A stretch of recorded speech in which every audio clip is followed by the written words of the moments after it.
Be honest. When someone speaks English to you, do you first think in your language, then translate, and then speak? If yes, this video will change how you learn English. Stay with me. Translating in your head feels normal, but it's actually slowing you down. Here's why. It makes your speaking slow and stressful. You forget words while translating, and your sentences sound unnatural. Native speakers don't translate. Advanced learners don't translate. They think directly in English, and you can learn this too. Let me show you 5 simple steps that successful English learners actually use. Step 1. Stop translating words. Learn ideas. This is a big mistake. Learners try to translate every single word. Instead, learn ideas and meanings. Example, don't translate. I'm running out of time word by word. Learn it as one idea. I don't have much time left. When you learn a new phrase, don't write the translation. Write a simple English explanation or a small situation. This trains your brain to stay in English. Step 2. Talk to yourself in simple English. This sounds strange, but it works. Start using very simple English sentences in your daily life. For example, I'm making coffee. I'm tired today. I need to reply to this message. No grammar stress.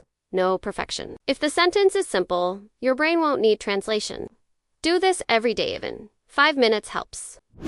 Step 3. Use images. Not your native language. Your brain loves pictures. When you hear the word apple, don't think of the word in your language. Think of the image of an apple. Same with verbs. Run gives imagine running. Laugh gives imagine laughing.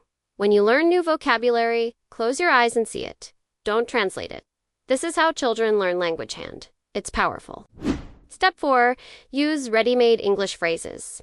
Native speakers don't build sentences word by word. They use chunks. For example, let me think. That makes sense? I'm not sure about that. Learn and use these phrases as they are. When you feel nervous speaking, start with a chunk. Your brain relaxes, and English flows more naturally.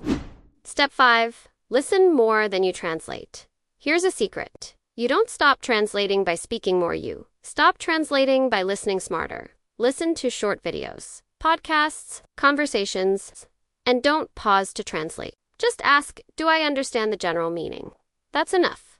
Successful learners accept partial understanding. Over time, your brain adjusts automatically. Stopping translation doesn't happen overnight, but it does happen with the right habits. Remember, learn ideas, not words. Speak simply. Think in images. Use English chunks. Listen without panic. English is not math. You don't translate feelings, you feel them. Practice a little every day, and one day you'll realize, I didn't translate. I just spoke. If this helped you, like the video, subscribe, and comment. Which step will you start today? You've got this. Keep going.